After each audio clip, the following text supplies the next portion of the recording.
Hello everyone, welcome back to my YouTube channel. So let's start with our today session. देखो मैं आपको बता देती हूँ, अभी हम 301 क्वेश्चन पे हैं, ठीक है। अभी अपन 301 पे हैं और टोटल 518 क्वेश्चन है पॉलिटी के। अरे बात समझ में? तो हमारी अगले 3-4 क्लास तो इसी में जाएगी कि हम पॉलिटी फिनिश कर पाएंगे, फिर हम नेक्स्ट सब्जेक्ट पे जंप करेंगे। Okay, so let's start with today's question. The parliamentary standing committees have a tenure of how many years. ठीक है, तो 1 साल का टेन्योर होता है जो स्टैंडिंग कमिटीज होती है उनका। ठीक है, मोस्ट ऑफ द जो स्टैंडिंग कमेटी है ना पार्लियामेंट की, उन सबका 1 साल का ही टेन्योर होता है। ठीक है, और कुछ जैसे ये पब्लिक अकाउंट्स कमेटी होगी, एस्टिमेट्स कमेटी होगी, उनको हर साल बनाया जाता है। अरे बात समझ में? विच मीन्स कि भाई बेसिकली टेन्योर कितने का हो गया? 1 साल का हो गया। ओके, उसके बाद में एडहॉक कमेटीज होती है, वो किसी स्पेशल पर्पस के लिए बनाई जाती है कि कोई इन्वेस्टिगेट करना है कोई matter and something like that, तो उनको वो काम होने के बाद उनको हटा दिया जाता है। ठीक है, तो ये हो गया एडहॉक कमेटी और वो हो गया स्टैंडिंग कमेटी के बाद। ओके, नेक्स्ट क्वेश्चन देखते हैं। Which of the following statements are correct regarding state legislature?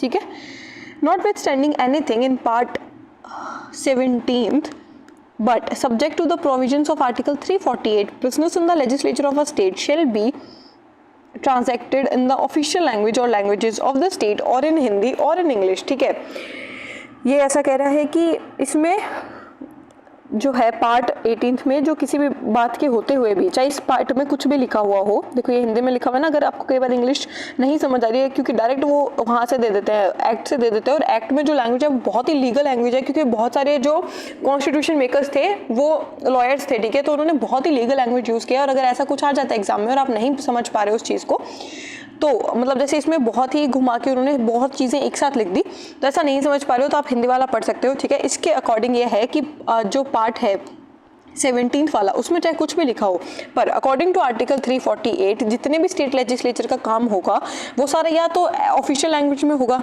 ठीक है, जो स्टेट की ऑफिशियल लैंग्वेज है, जैसे महाराष्ट्र है तो मराठी टाइप्स में। ठीक है, जो स्टेट की पर्टिकुलर लैंग्वेज है उस लैंग्वेज में, या होगा हिंदी में या होगा इंग्लिश में। आ रही बात समझ में? तो नेक्स्ट क्या है कि, और इसमें क्या लिखा है सेकेंड वाला, The Speaker of the Legislative Assembly or the Chairman of a Legislative Council can permit any member to speak in his mother tongue। ठीक है, दूसरी चीज़ ये है कि लेजिस्लेटिव असेंबली का स्पीकर और जो काउंसिल है उसका चेयरमैन वो परमिट कर सकता है किसी भी मेंबर को कि तुम अपनी रीजनल लैंग्वेज में बोलो। आपने वो देखा होगा कि उनके पास हेडफोन्स वगैरह लगे हुए हैं, कोई हिंदी में बोल रहा है कोई इंग्लिश में बोल रहा है, और साउथ इंडियन पीपल जो है वो भी वहाँ पे पार्ट होते हैं और नॉर्थ इंडियन भी होते हैं, तो जिनको हिंदी आती है वो हिंदी में बोल रहे हैं, बट साउथ इंडियन इंग्लिश में भी बोल रहे हैं, तो वो कैसे समझ पा रहे हैं एक दूसरे के वो जो लैंग्वेजेस है, क्योंकि वहाँ पे उनको परमिशन है, वहाँ को ऐसे स्पेसिफिक नहीं कि तुमको हिंदी या इंग्लिश ही बोलना है, they can speak in their mother tongue also. अरे बात समझ में? तो ये हो गया हमारा, ये भी करेक्ट स्टेटमेंट है, ये भी करेक्ट स्टेटमेंट है। ठीक है, both A and two are correct. तो उसके बाद में जो लैंग्वेज रूल था वो कहाँ था? आर्टिकल 210 में लिखा हुआ है। ठीक है, क्या तो स्टेट की ऑफिशियल लैंग्वेज में बोलो या हिंदी में बोलो या इंग्लिश में बोलो। अरे बात समझ में? उसके बाद में आगे देखते हैं। The Jammu and Kashmir Legislative Council was abolished in 2019 through Jammu and Kashmir Reorganization Act। ठीक है, तो ये करेक्ट स्टेटमेंट है। हम सबको पता है कि 2019 में ऐसा हुआ था, 370 हटा दिया गया था और वो काउंसिल रिमूव कर दी गई थी। The Jammu and Kashmir legislative council was abolished in 2022। अब हमें ईयर बताना है कि 19 था या 20 था। ठीक है, 20 में तो कोरोना आ गया था, 19 ही था। अरे बात समझ में? थोड़ा बहुत अगर आपको आइडिया है तो आप आंसर कर लोगे, हमारा आंसर हो जाएगा ओनली 1 इज करेक्ट। नेक्स्ट देखते हैं। Meghalaya has 2 Lok Sabha seats namely Shillong and Tura. ठीक है, ये कह रहा है कि मेघालय के पास 2 लोकसभा सीट है, फिर कह रहा है मेघालय के पास 1 राज्यसभा सीट भी है, तो इनमें से कौन सा स्टेटमेंट करेक्ट है? तो पहली बात तो ये दोनों के दोनों स्टेटमेंट्स आर करेक्ट। देखो ये जो नॉर्थ ईस्ट वाले स्टेट्स होते हैं इनमें पॉपुलेशन कम होती है, चाहे एरिया ज़्यादा, तो पॉपुलेशन के हिसाब से सीट्स बांटी जाती है। आ रही बात समझ में? और राज्यसभा में भी इक्वल सीट्स नहीं होती है, क्योंकि देखो राजस्थान की और गोवा की सीट्स इक्वल नहीं दे सकते हैं ना, पॉपुलेशन का फर्क होता है, साइज का भी, तो वही चीज़ होती है कि इक्वल नंबर ऑफ सीट्स नहीं होती है, ये पॉपुलेशन के अकॉर्डिंग होती है। अरे बात समझ में? तो ये करेक्ट है। मेघालय में 2 लोकसभा सीट्स है और 1 राज्यसभा सीट्स है। मेघालय की जो 2 लोकसभा सीट है वो कौन कौन से है? एक तो शिलोंग, एक तुरा। अरे बात समझ में? नेक्स्ट देखते हैं। एक मेघालय का एक चीज़ और याद रखना कि मेघालय की जो लेजिस्लेटिव असेंबली है उसमें सिर्फ 60 MLAs हैं। अरे बात समझ में? तो नेक्स्ट देखते हैं। बाकी के जो स्टेट्स हैं नॉर्थ ईस्ट में, जैसे मिजोरम, नागालैंड, सिक्किम, उन सबके पास 1-1 लोकसभा सीट है और 1-1 राज्यसभा सीट है। किन किन के पास? मिजोरम, नागालैंड और सिक्किम। आ रही है बात समझ में। और जो अरुणाचल प्रदेश, गोवा, मणिपुर और त्रिपुरा, इन सबके पास क्या क्या है, 2-2 लोकसभा सीट है। आ रही है बात समझ में। किसके किसके पास है, अरुणाचल प्रदेश, गोवा, मणिपुर, त्रिपुरा। एक चीज़ ऐसे याद रखना, हम 2 लोग गोवा घूमने गए क्योंकि हमारे पास बहुत सारी मनी है, फिर हम 3 लोग हो गए, ठीक है। गोवा में 2 गए हम लोग, क्योंकि गोवा में फ्रेंड्स घूमने जा रहे हैं, गोवा में 2 गए, फिर हमारे पास बहुत सारे पैसे हो गए, तो फिर हम त्रिपुरा गए, 3 लोग गए, फिर हम 3 हो गए, और फिर हमने 3 लोग कैसे गए, क्योंकि हमने अरुण को बुला लिया, ठीक है। पहले हम 2 लोग गए गोवा, फिर हमने वहाँ पे बहुत मनी कमाया, मनी कमा के हमने तीसरे लोगों को ऐड किया, तीसरा कौन था, अरुण, ठीक है। तो गोवा, मणिपुर, त्रिपुरा, ये अरुणाचल प्रदेश, ठीक है। उसके बाद में इसको ऐसे याद रख लेना, हमने राम जी के लैंड पे सीख ली, ठीक है। मिजोरम, नागालैंड, सिक्किम, इन सब के पास 1-1 है। क्या सीख ली हमने, 1-1 सीख ली। और जो हमने पैसा कमाया वो क्या, 2 लोकसभा सीट्स हैं इन सब के पास। आ रही है बात समझ में। नेक्स्ट देखो, who was the first speaker of the Lok Sabha after India's independence. India के इंडिपेंडेंस के बाद पहला स्पीकर, बहुत ही बेसिक क्वेश्चन है, गणेश वी मावलंकर, ओके। इसको ऐसे याद रखना कि पहला स्पीकर है और उन्होंने लोकसभा का श्री गणेश किया है। आ रही बात समझ में। इनको फादर ऑफ लोकसभा भी कहा जाता है, नेहरू जी ने बोला था इनको ऐसे। पहले डेप्यूटी स्पीकर कौन थे, अब बाकी चीज़ भी याद कर लो, ये एम अनंत, जो भी इनका नाम है, अयंगर जी जो थे, वो फर्स्ट डेप्यूटी स्पीकर थे, ठीक है। First women speaker Meira Kumar. आ रही बात समझ में। वो कब बनी थी, 2009 से 2014 में।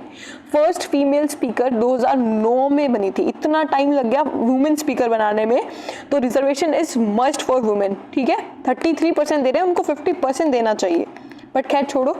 फर्स्ट वुमेन स्पीकर कौन थी, मीरा कुमार। कब बनी थी, 2009 में। आ रही बात समझ में। उसके बाद में पहले डेप्यूटी स्पीकर अयंगर जी थे। आ रही बात समझ में। Members of Rajya Sabha are elected for a term of how many years.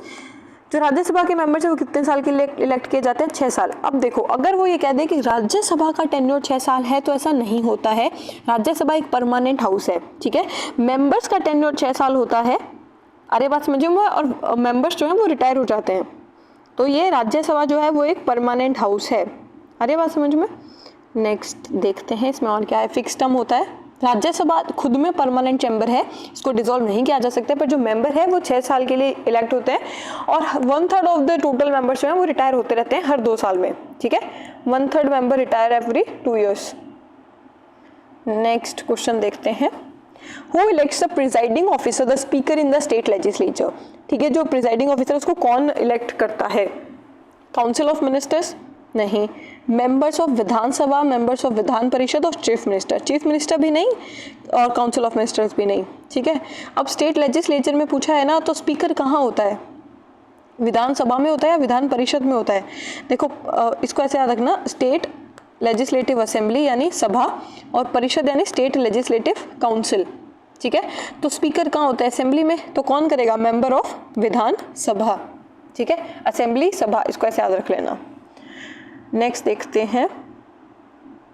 The first hour of a sitting of the house allotted of asking and answering of a question is called। जो house का जो पहला घंटा होता है जिसमें हम सवाल पूछ सकते हैं, सवाल के जवाब दिए जाते हैं, तो वो इनमें से कौन सा आर होता है, तो वो क्वेश्चन आर होता है, ठीक है। सबसे फर्स्ट जो आर होता है ना वो।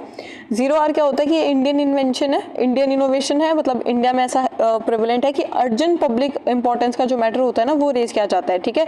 इसके लिए तुमको 10 days प्रायर नोटिस नहीं देना पड़ता, और कोई इंपॉर्टेंस का ऐसा मैटर होता है ना तुमको पहले नोटिस देना पड़ता है, पर 0 आर के लिए तुमको कोई नोटिस नहीं देना पड़ता है, ठीक है। उसके बाद में नेक्स्ट देखते हैं।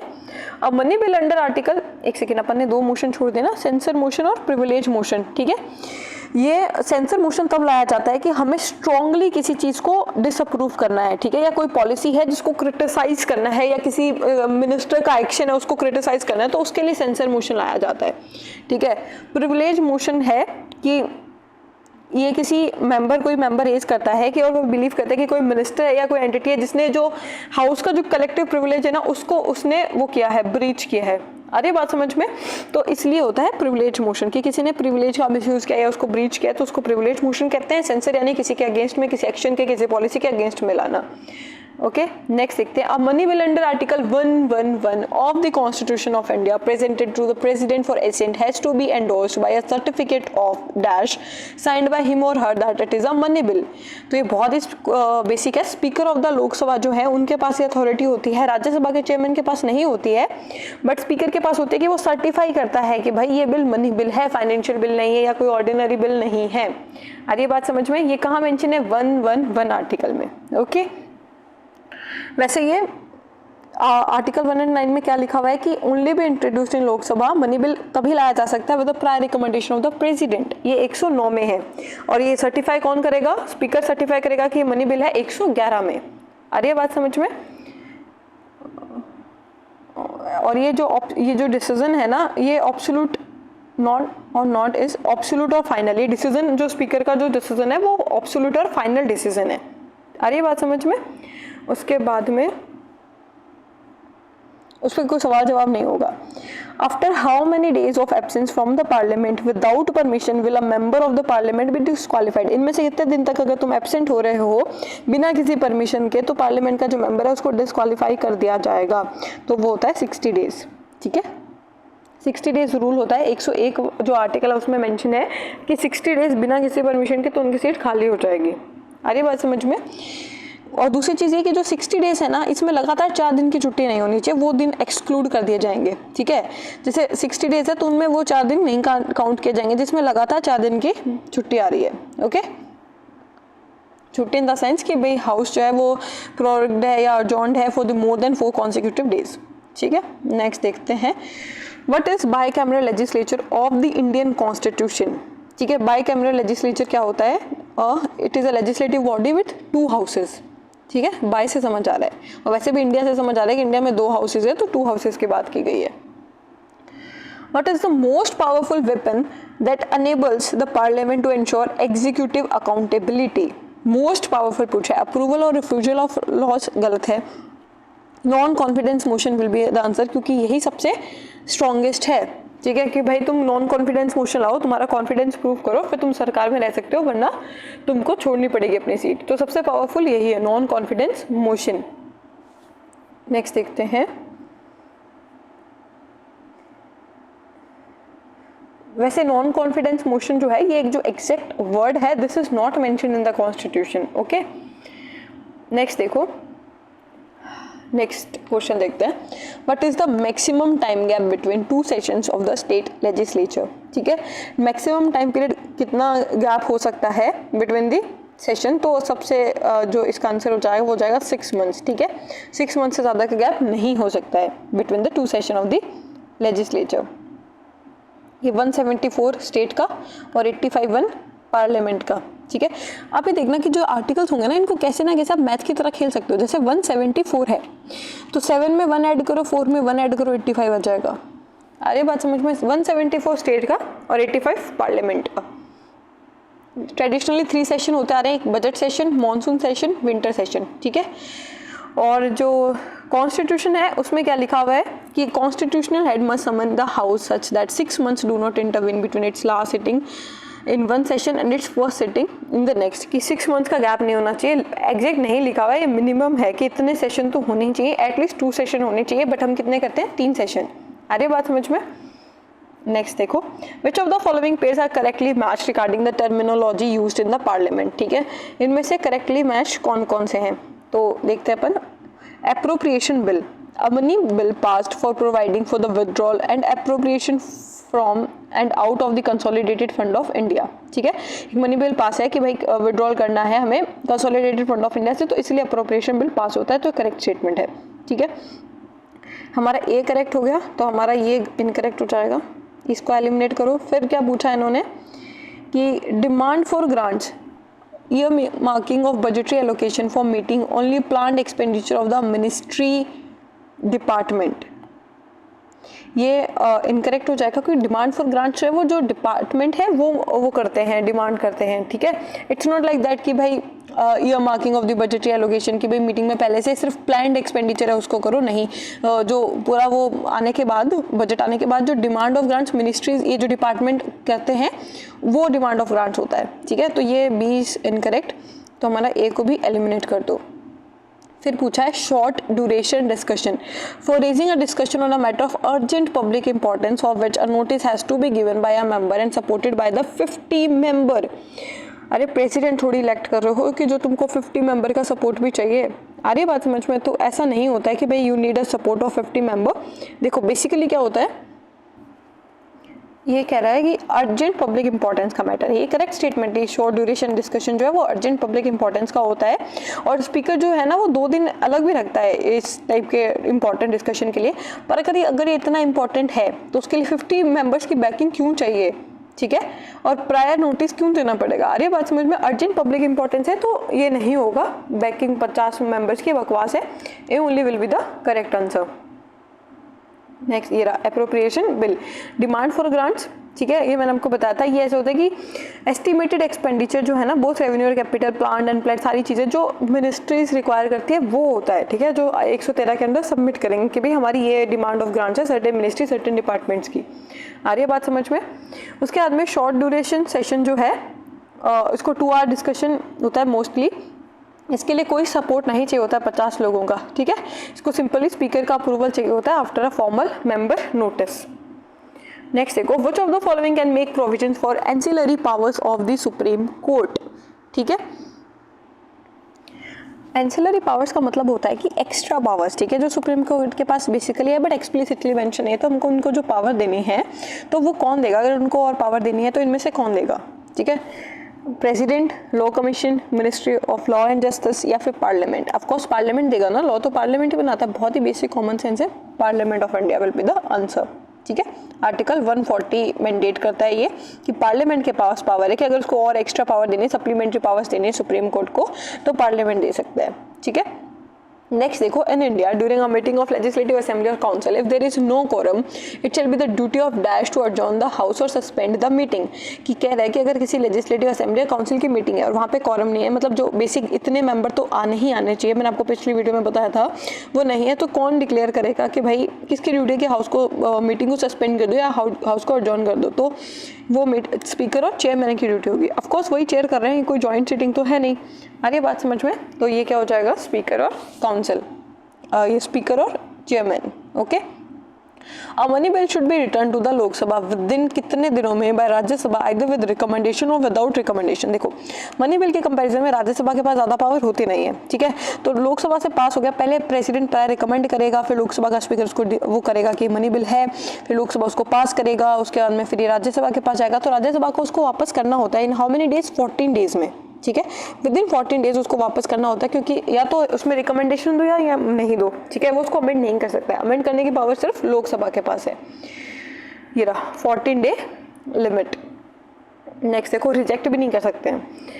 Archana wishes to contest for Lok Sabha elections in India, what is the maximum limit of constituencies that she can contest? ठीक है, अर्चना को इलेक्शन लड़ना है तो कितनी मैक्सिमम कितनी कॉन्स्टिट्यूएंसी से लड़ सकती है? 2 से, ठीक है। पहले क्या होता था, बहुत सारे अलग अलग जगह से लड़ जाते थे, फिर वो जीत भी चाहते थे, फिर वो वहाँ पे बाई इलेक्शन करवाना पड़ता था, बहुत एक्सपेंसिस होते थे। तो अभी इसको मिनिमम 2 कर रखा है, मैक्सिमम मतलब 2 कर रखा है, 2 से ज़्यादा कॉन्स्टिट्यूएंसीज में तुम नहीं कर सकते हो, ठीक है। उसके बाद में ये अमेंडमेंट 1996 में किया गया था, कोई लीगल गैप नहीं था, तुम कितनी भी कॉन्स्टिट्यूएंसी से लड़ सकते हो। ये लीगल गैप कब आया? 1996 में। अरे बात समझ में? वैसे ये कहाँ है? Representation of people act section 33(7) में, ओके। ये आप सोचो कॉन्स्टिट्यूशन में है तो नहीं, सेक्शन इसमें है, रिप्रेजेंटेशन ऑफ पीपल एक्ट में। Which of the following is not a kind of question related to Indian parliamentary proceedings? इनमें से कौन सा जो है वो इंडियन पार्लियामेंट्री प्रोसीडिंग्स में नहीं यूज होता है, ठीक है। तो मैं बताती हूँ आपको, स्टेड क्वेश्चन होता है, अनस्टेड क्वेश्चन होता है, हम सबको पता है, इनका कलर भी हम याद करते हैं। उसके बाद में शॉर्ट नोटिस क्वेश्चन अभी हम ऊपर पढ़ गए थे, तो ये वाला जो है ये नहीं होता है, लॉन्ग नोटिस क्वेश्चन, ओके। इसका थोड़ा अपन देख लेते हैं। ये हो गया स्टेड पूछा जाता है, ठीक है। ये अनस्टेड मैंने बता दिया आपको, short notice question urgent public importance पे, ठीक है। उसके बाद में हाँ, with a notice period shorter than standard 10 days, उसका आंसर ऑरली दिया जा सकता है, ओके। और उसके बाद में नेक्स्ट देखते हैं, which of the following is called as the temple of the country's democracy? ठीक है, इनमें से टेम्पल ऑफ कंट्रीज डेमोक्रेसी किसे कहा गया है? पार्लियामेंट को, ठीक है, ये कंफ्यूजिंग क्वेश्चन है, पता नहीं कहाँ से ला रहे हैं, जो भी चीज़ें हैं, बट आप याद रखना parliament is the temple of the country's democracy. वैसे कंफ्यूज तो इसमें राजघाट नहीं होगा, अशोक पिलर नहीं होगा, या तो सुप्रीम कोर्ट होता या पार्लियामेंट होता, तो parliament is the answer. Okay, next देखते हैं, the state legislative assembly has a strength of dash with exception for smaller states. ठीक है, स्मॉल लेजिस्लेटिव असेंबली जो है स्टेट की, उसके ना लिमिट सेट की जाती है कि कम से कम इतना होना चाहिए और ज़्यादा से ज़्यादा इतना होना चाहिए। तो वो लिमिट क्या है, इट इज़ 60 to 500। आप बोलोगे कि ऊपर देख के यहाँ पर नहीं क्या, दो तो जो स्मॉलर स्टेट्स है उनके लिए एक्सेप्शंस भी है। ओके, नेक्स्ट देखते हैं, ये कहाँ मेंशन है वैसे, आर्टिकल 170 में। ठीक है, 170 में ये लिमिट फिक्स कर दी 60 और 500। अरे बात समझ में, 5, 6 और 7, इसको ऐसे करके आप याद रख सकते हो। According to the Indian constitution, the house of people shall consist of not more than dash members to represent the union territories. Indian constitution में कह रहा है कि लोकसभा में इससे ज़्यादा मेंबर्स नहीं रिप्रेजेंट करेंगे किसी यूनियन टेरिटरी को। तो कितने मेंबर्स होने चाहिए, 20। ठीक है, यूनियन टेरिटरी को रिप्रेजेंट करने के लिए 20 मेंबर्स, इससे ज़्यादा नहीं होने चाहिए। ये यूनियन टेरिटरी का वो रिप्रेजेंटेशन कैप है। ठीक है, यूनियन के यूटी के 20, स्टेट के 530, तो टोटल कितने हो गए, 550। ओके, एंग्लो इंडियन रिमूव कर दिया था हमने 104 से, तो उसके बाद में कैप कितना हो गया, 550। नेक्स्ट देखो, how many organs of the government are there according to the Indian constitution. Indian constitution के हिसाब से कितने ऑर्गन है, तो इंडियन कॉन्स्टिट्यूशन के हिसाब से 3 ऑर्गन है, लेजिस्लेटिव, एग्जीक्यूटिव, जुडिशरी। ठीक है, नेक्स्ट देखते हैं, dash is a motion moved by member to cut short the debate on a matter before the house. इनमें से कौन सा मोशन यूज किया जाता है टू कट शॉर्ट, कोई डिबेट चल रहा है और उसको छोटा करना है उनको। ठीक है, तो प्रिविलेज मोशन हम पढ़ के आए हैं, तो ये प्रिविलेज जैसा तो वो नहीं डिफाइन कर रहा है। दूसरी चीज़, सेंसर भी हम अभी पढ़ के आए हैं। ठीक है, कि किसी क्रिटिसाइज करना किसी पॉलिसी या किसी मिनिस्टर के एक्शन को, तो सेंसर भी नहीं है, प्रिविलेज भी नहीं है। नॉन कॉन्फिडेंस तो सरकार ही हटा देना कि तुम प्रूव करो अपना कॉन्फिडेंस, तो क्लोजर मोशन की जल्दी से खत्म करो, क्लोज करो उस चीज़ को, कट शॉर्ट द डिबेट। तो closure option will be the answer. Which of the following is not a feature of parliamentary government in India? ऐसे क्वेश्चन होते हैं ना, बहुत ईजी होते हैं, बहुत, क्योंकि हमें पता है कि हमारे कंट्री में पार्लियामेंट में क्या चीज़ें हो रही है, तो हम इजीली एलिमिनेट कर पाते हैं। ठीक है, तो हम देखते हैं, membership of the ministers in the legislature. ये है जो मिनिस्टर्स है वो लेजिस्लेचर की भी तो पार्ट है ना। अगर पीएम है वो मिनिस्टर है तो वो राज्यसभा का मेंबर है ना, तो वो चीज़ है कि मेंबरशिप होती है मिनिस्टर की लेजिस्लेचर में। वह मिनिस्टर एग्जीक्यूटिव में आ गए but they are member of the legislature too, तो ये करेक्ट हो गया। तो इसको एलिमिनेट करो क्योंकि करेक्ट है। अनडिजॉल्व्ड लोअर हाउस, अनडिजॉल्व, एक सेकेंड, लोअर हाउस जो है यानी लोकसभा डिजॉल्व हो जाता है ना, तो ये तो इनकरेक्ट स्टेटमेंट हो गया, तो हमारा यही आंसर आ जाएगा, नॉट अ फीचर। हमारा लोअर हाउस डिजॉल्व होता है। Presence of nominal and real executive है हमारे पास पीएम और president. Collective responsibility of executive to the legislature, article 75। तो ये भी करेक्ट है, ये भी करेक्ट है, ये भी करेक्ट है, ये वाला इनकरेक्ट है। तो नॉट अ फीचर पूछा है तो हमारा B will be the answer. Next देखो, consider the following statements regarding forms of government. ठीक है, an alliance formed by political parties after election when no party secures a clear majority is called as coalition government। सबको पता है कि alliance form करते हैं, अगर कोई एक पार्टी सिक्योर नहीं करती है मेजोरिटी तो अलायंस फॉर्म करते हैं, उसको कोalition गवर्नमेंट कहते हैं। Appropriation refers to setting aside money for a specific purpose। prorogation is the termination of house session by the president। allegiance is a tie that binds an individual to an institution or a person। ठीक है, appropriation जो है वो भी ऊपर बढ़ गया है कि set aside money for a specific purpose, correct statement है। प्रोरोगेशन जो है वो टर्मिनेशन होता है house of the session by the president, ये भी ठीक है। Allegiance is a tie that binds an individual to an institution और अ पर्सन, तो ये भी करेक्ट है। Both A and B will be the correct answer. Okay, इसका अगर आपको थोड़ा और पढ़ना है तो अपन यहाँ देख लेते हैं। कोलिशन हम पढ़ चुके हैं, एप्रोप्रिएशन प्रेरोगेशन पढ़ चुके हैं। एप्रोप्रिएशन लीगल एलोकेशन होता है public fund for specific items, और प्रोरोगेशन वो होता है कि अभी जो सेशन चल रहा है उसको वो करना, सेशन को ख़त्म करना, हाउस को डिसॉल्व नहीं करना है। ठीक है, उसके बाद में एलिजेंस फॉर्मल लॉयल्टी, अपनी ड्यूटी, अपना लीगल बॉन्ड दिखाना, ठीक है, स्टेट के प्रति या किसी पर्सन के प्रति, वो होता है एलिजेंस। निष्ठा, हिंदी में आप इसको पढ़ोगे तो आपको उसको समझ आ जाएगा, आप क्वेश्चन गलत नहीं करोगे। नेक्स्ट देखो, the period between prorogation of parliament and reassembly in a new session is called. किसी हाउस का प्रोरोगेशन जो भी अपन पढ़ के आए हैं कि सेशन खत्म किया हमने पार्लियामेंट का, उसके बाद में नया सेशन जो आ रहा है उसके बीच में ये जो टाइम पीरियड है उसको तुम लोग क्या कह रहे हो, ठीक है। एक होता है कट मोशन, ये पॉलिसी के टाइम पे आता है तो ये इनकरेक्ट है। डिसोल्यूशन यानी हाउस को ही डिसॉल्व कर देना, फिर नया इलेक्शंस होंगे, नई चीज़ें होंगी, तो ये हो गया इनकरेक्ट। नेक्स्ट क्या है हमारा, एडजॉर्नमेंट, ये भी होता है कि हाउस को एडजॉर्न कर देना या बीच में रोक देना, तो recess will be the correct answer. Okay, ये देखो एडजॉर्नमेंट में और प्रोरोगेशन में क्या फ़र्क होता है। एडजॉर्नमेंट जो है वो पॉज करता है एक हाउस की सिटिंग को कुछ घंटे के लिए, और प्रोरोगेशन यानी उस सेक्शन जो सेशन चल रहा है ना उसी को एलिमिनेट कर देना। अरे बात समझ में। एडजॉर्नमेंट वो होता है जैसे स्कूल में जो लंच ब्रेक होता था वो एडजॉर्नमेंट हो गया, ठीक है, कि स्कूल तो चल ही रहा है ना, कि बीच में लंच ब्रेक मिला है बस। प्रोरोगेशन वो होता है कि स्कूल की छुट्टी ही कर देना, ठीक है। अब ये स्कूल की छुट्टी और अगले दिन स्कूल आने के बीच का जो टाइम है वो हो गया रिसेस। ओके, ये फर्क होता है। In the absence of the speaker and deputy speaker of the Lok Sabha who presides over the joint sitting of the two houses of the parliament, ठीक है। सबसे पहले अगर स्पीकर भी एब्सेंट है और डेप्यूटी स्पीकर भी एब्सेंट है, पहली चीज जॉइंट सिटिंग जो होती है तो उसको ऐड कौन करेगा, वो कह देगा प्रेसिडेंट करेगा, तो नहीं, जॉइंट सिटिंग को हेड कौन करता है, स्पीकर, फिर डेप्यूटी स्पीकर। अगर ये दोनों ही एब्सेंट है तो कौन करेगा, फिर करेगा deputy chairman of Rajya Sabha. Chairman क्यों नहीं करेगा, क्योंकि चेयरमैन तो वाइस प्रेसिडेंट है। अरे बात समझ में, तो डेप्यूटी चेयरमैन विल प्रिसाइड। उसके बाद में वैसे क्या होता है कि स्पीकर एब्सेंट है तो डेप्यूटी स्पीकर करेगा, डेप्यूटी स्पीकर एब्सेंट है तो डेप्यूटी चेयरमैन करेगा। अरे बात समझ में। नेक्स्ट देखो, the salary and allowances of leaders of opposition in parliament are governed by the act passed for the first time by the parliament in the year. जो salary और अलाउंसेस मिलते हैं अपोजिशन पार्टी को, ठीक है, वो कौन से एक्ट से गवर्न किए जाते हैं, और वो जो एक्ट है उसमें अमेंडमेंट हो गए होंगे पर उसको फर्स्ट टाइम कौन से ईयर में पास किया गया था, तो it was passed on 1977। Emergency के जस्ट बाद में ना उनको, जैसे इसको ऐसे याद रखना कि 75 में इमरजेंसी लगी थी, उसके बाद में कांग्रेस पार्टी को पता लग गया था कि अब हम अपोजिशन में आने वाले हैं, अब हम नहीं जीतने वाले हैं, तो उन्होंने अपोजिशन के जो सैलरी वगैरह है उनके लिए उन्होंने लॉ ला दिया कि भाई हम अच्छे से खाएं आराम से।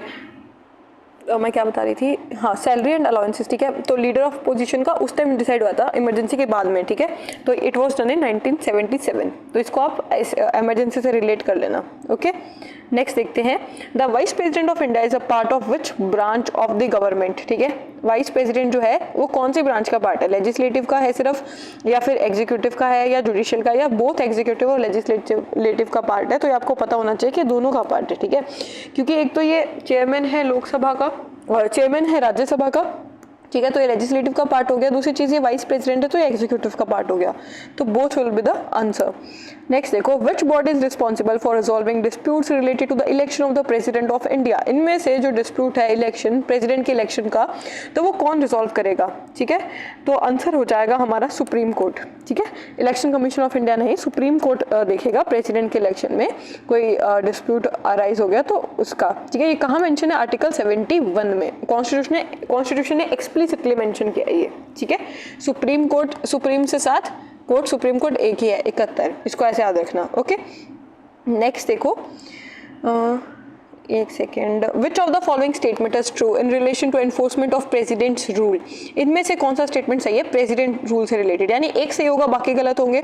The governor's recommendation can lead to dismissal of a state government even if it enjoys a majority, ठीक है। तो गवर्नर के रिकमेंडेशन से अगर कोई स्टेट गवर्नमेंट है और वो मेजोरिटी एंजॉय कर रही है, ठीक है, फिर भी गवर्नर के कहने से क्या उसे वो जो गवर्नमेंट है उसको डिसमिस किया जा सकता है, तो ये करेक्ट स्टेटमेंट है। ऐसा ही होता है प्रेसिडेंट्स रूल में, गवर्नर की रिकमेंडेशन इज मस्ट।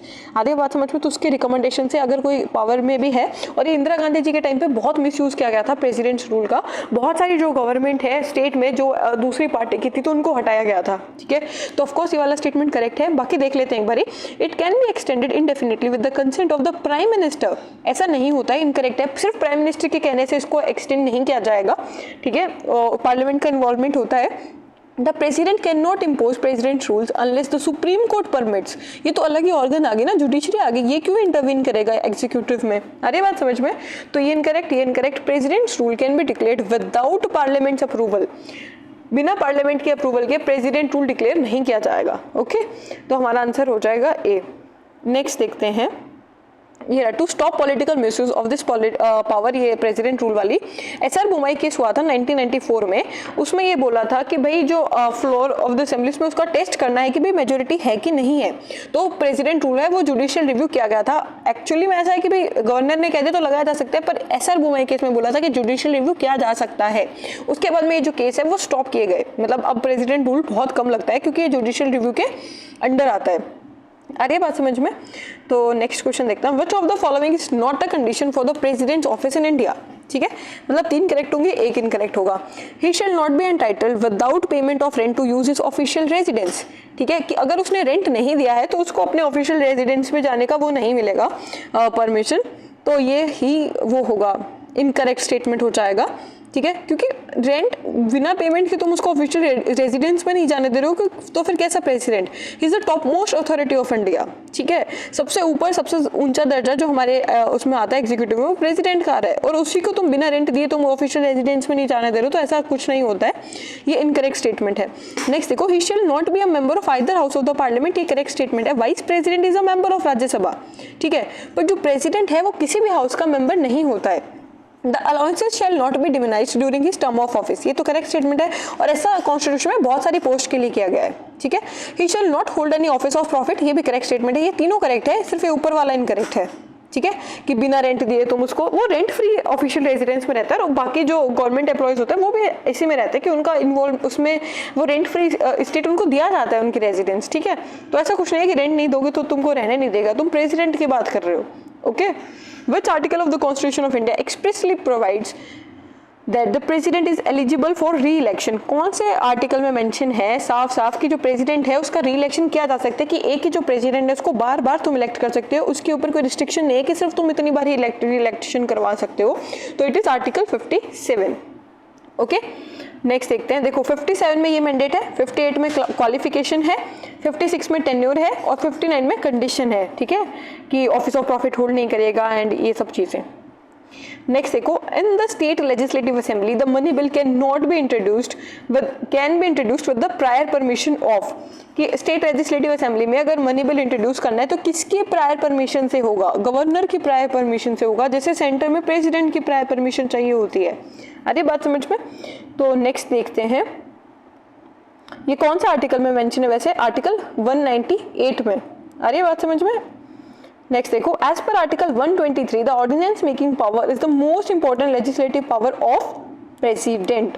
ठीक है, ऑर्डिनेंस मेकिंग पावर किसकी है? प्रेसिडेंट की। ओके, नेक्स्ट देखते हैं, which article of the constitution of India provides that there shall be a vice president of India? ये कौन से आर्टिकल में मेंशन है? तो मैंने आपको बताया था ये चीज, ये आंसर हो जाएगा आर्टिकल 63 कि there shall be a vice president of India.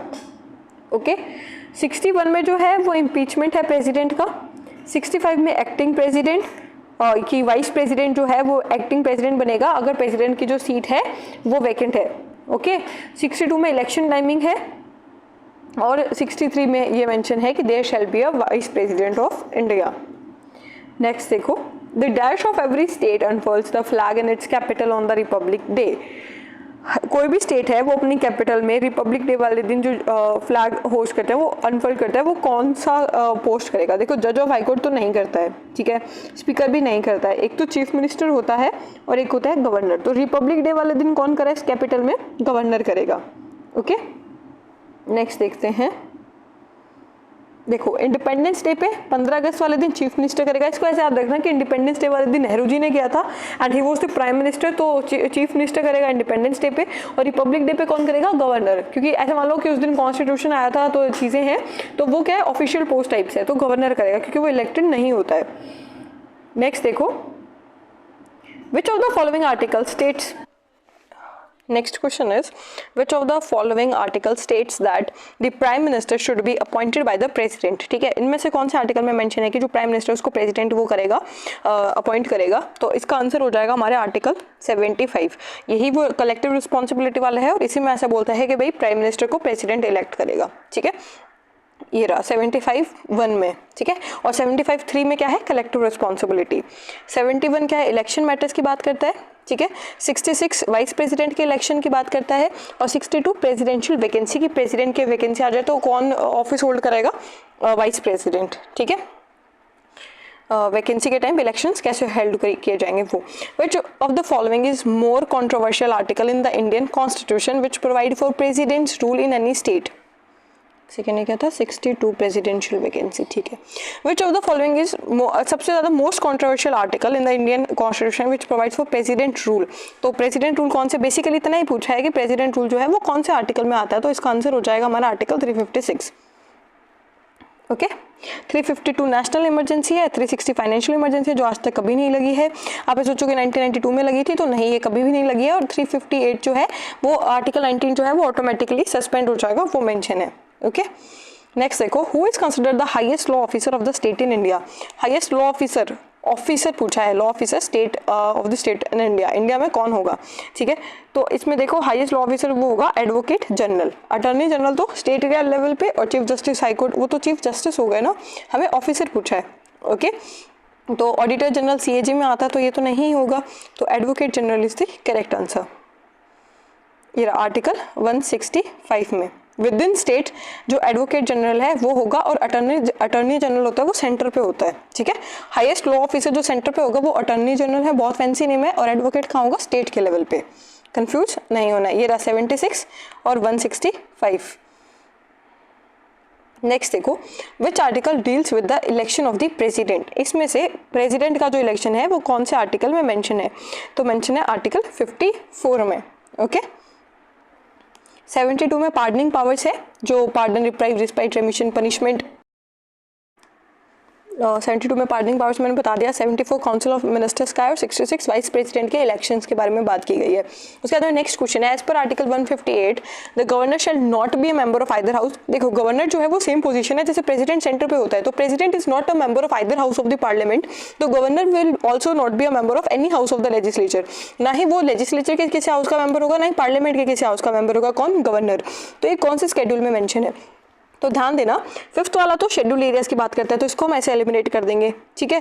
उसके बाद में 7th जो है वो जब हमें पता है कि 7th शेड्यूल लिस्ट की बात करता है, तो ये रिमूव कर देंगे हम लोग। अब हमारे पास क्या बचा, 1st और 3rd। तो हमारा आंसर देखो, 1st में क्या है, हमने वो याद किया था टेरिटरीज वाला, तो इसमें 1st will be the answer, ठीक है। एक सेकेंड, 1st शेड्यूल में मेंशन है ये कि जो गवर्नर है वो किसी भी हाउस का मेंबर नहीं होगा। ओके नेक्स्ट देखते हैं इसको, वैसे स्टेट लेजिस्लेचर का कहाँ मेंशन है, 1st शेड्यूल में मेंशन है। ओके तो आप उसको इस हिसाब से इस क्वेश्चन को कर सकते थे। नेक्स्ट देखो, which part of the Indian constitution deals with election of the vice president. Part 5th, ठीक है। पार्ट 5th जो है वो election of the vice president के बारे में बात करता है। जब हमें पता है कि पार्ट 33 फंडामेंटल राइट्स है, पार्ट 4 जो है वो डीपीएसपी वगैरह ड्यूटीज वगैरह है, तो पार्ट 5th हो जाएगा। जैसे हमें पता है कि 4th के बाद डायरेक्ट 5th आता है जहाँ प्रेसिडेंट की बात होती है, उसी के आसपास वाइस प्रेसिडेंट की भी बात होती है, तो part 5th will be the answer. Okay part 6 से तो स्टेट्स का वो और स्टार्ट हो जाता है, लेजिस्लेचर वगैरह की बातें। ओके नेक्स्ट देखो, who among the following was the shortest serving prime minister of India. इनमें से शॉर्टेस्ट सर्विंग, तो हमारा आंसर हो जाएगा Gulzari Lal Nanda, he is the shortest serving prime minister of India. Okay so next देखते हैं हम गुलजारी टेन्योर देख लेते हैं इनका टेन्योर था 13 डेज ईच टाइम, दो बार इनको प्राइम मिनिस्टर बनाया गया था, और दोनों बार ही क्या हुआ था कि 13 डेज इनका टेन्योर था। अरे बात समझ में, नेहरू जी के टाइम की बात है ये। फिर लाल बहादुर जी एक्सपायर हो गए थे तब बनाया गया था, और नेहरू जी के एक्सपायर हुए थे तो बनाया था 13 दिन।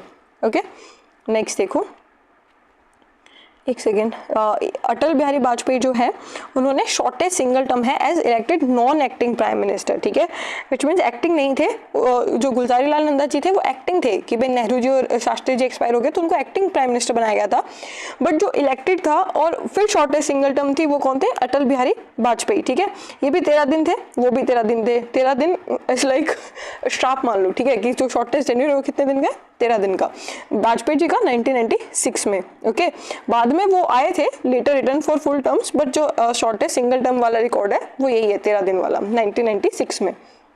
ओके नेक्स्ट देखो, in case the president is satisfied with the governors report he may declare president rule under article 356 but such proclamation is initially for a period of. भाई तुम प्रेसिडेंट रूल ला सकते हो गवर्नर की recommendation से, पर maximum जो है वो कितने टाइम पीरियड के लिए होगा, फर्स्ट टाइम में तो वो 6 महीने के लिए होता है। Okay 6 months will be the answer. उसके बाद में क्या होता है कि देखो उसको पीरियडिकली एक्सटेंड किया जा सकता है और मैक्सिमम जो है 3 साल के लिए एक्सटेंड कर सकते हो, 6 महीने के लिए बढ़ा सकते हो, बट मैक्सिमम कितने टाइम के लिए 3 साल के लिए। ओके, 1 साल के कंप्लीशन होने के बाद तभी 1 साल, देखो आफ्टर कंप्लीशन, 1 सेकेंड, और 1 साल कंप्लीट हो गया, जैसे 6 महीने बढ़ा रहे, 1 साल कंप्लीट हो गया, उसके बाद तभी एक्सटेंड किया जा सकता है कि या तो देश में नेशनल इमरजेंसी लगी हो या इलेक्शन कमीशन बोल दे कि अभी हम इलेक्शन नहीं करवा सकते हैं, कंडीशन ऐसी नहीं है, जैसे कोरोना के टाइम हुआ तो ऐसा कुछ हो जाए तो दैट टाइम वो कह सकते हैं कि 1 ईयर से इसको बढ़ा सकते हो, ठीक है। और मैक्सिमम फिर भी 3 साल ही है last limit. Okay, among the following which is not a qualification for membership in the Vidhan Sabha यानी state legislative assembly, not hold any office of profit, ये करेक्ट है। Have attend the age of 25 years, correct है। Citizen of India, correct है। Knowledge of politics, ये यही तो है, ज्ञान होना जरूरी नहीं है। अरे बात समझ में, तो ये करेक्ट हो जाएगा, मतलब ये होना ज़रूरी नहीं है, बाकी सारी चीज़ें होनी ज़रूरी, 25 साल के हो तुम, ये वो सब। The minimum strength of the council of ministers in a state as per the Indian constitution, कम से कम इतने लोग तो होने चाहिए, बाकी तो हमें पता है कि वो परसेंटेज वाला रूल है, पर कम से कम इतने मेंबर होने चाहिए। वो कितने होने चाहिए? तो it will be the 12% at least. Council of minister में एटलीस्ट 12 मेंबर्स होने चाहिए, ठीक है। मैक्सिमम कितना होता है? 15% ऑफ द टोटल स्ट्रेंथ, ठीक है। हाउस की टोटल स्ट्रेंथ का 15% काउंसिल ऑफ मिनिस्टर होना चाहिए एट मैक्स, और कम से कम कितने होने चाहिए? 12%। ओके, ये 91st अमेंडमेंट एक्ट से कैप सेट किया गया था, ठीक है, कि भाई अपर लिमिट्स जो सेट की गई थी कि मैक्सिमम इतना होना चाहिए। ओके, मैक्सिमम इतना ही होगा, मिनिमम इतना ही होगा। Who has the power to prorogue the house और either house of the state legislature from time to time, ठीक है। ये पावर किसके पास होती है? तो इसका आंसर हमारा हो जाएगा गवर्नर, ठीक है। सेंटर में प्रेसिडेंट करता है, यहाँ गवर्नर करेगा। ओके, ये आर्टिकल 174। ओके, उसके बाद में देखो, अब आप बोलोगे स्पीकर चेयरमैन क्या करेगा, तो वो अडजॉर्न करते हैं सेशन को, ठीक है। प्रोरोग्यू क्या होता है? पूरा खत्म ही करना। अडजॉर्नमेंट क्या होता है? गैप गैप से सेशन चलते रहना, बीच में छुट्टी होते रहना, तो वो प्रेजाइडिंग ऑफिसर करेगा। पूरा सेशन ही खत्म कर देना, तो वो कौन करेगा? गवर्नर करेगा। उसको क्या कहते हैं हम? प्रोरोगेशन, ठीक है। नेक्स्ट देखते हैं लास्ट क्वेश्चन आज का। अभी मैं बाहर हूँ तो बहुत मेरे को ऐसे हो रहा है कि रिकॉर्ड करने में, but still I am doing it. तो लास्ट क्वेश्चन आज का अपन कर लेते हैं। Which option is not correct in case of appointment of a governor, ठीक है। सिटीजन ऑफ इंडिया होना चाहिए, can not hold any office of profit during his tenure, ये भी करेक्ट है। उसके बाद में शुड बी एटलीस्ट 35 ईयर्स, इसका टेन्योर जो है ना 6 ईयर्स, ये फिक्स नहीं है, तो ये हो गया इनकरेक्ट स्टेटमेंट। और हमसे क्या पूछा था? इनकरेक्ट पूछा था, तो ये 6 ईयर्स वाला नहीं है, टेन्योर नहीं होता है ऐसा कुछ। और ना 35 ईयर्स होना चाहिए, ऑफिस ऑफ प्रॉफिट नहीं होना चाहिए, सिटीजन ऑफ इंडिया होना चाहिए। So we are done with today's session.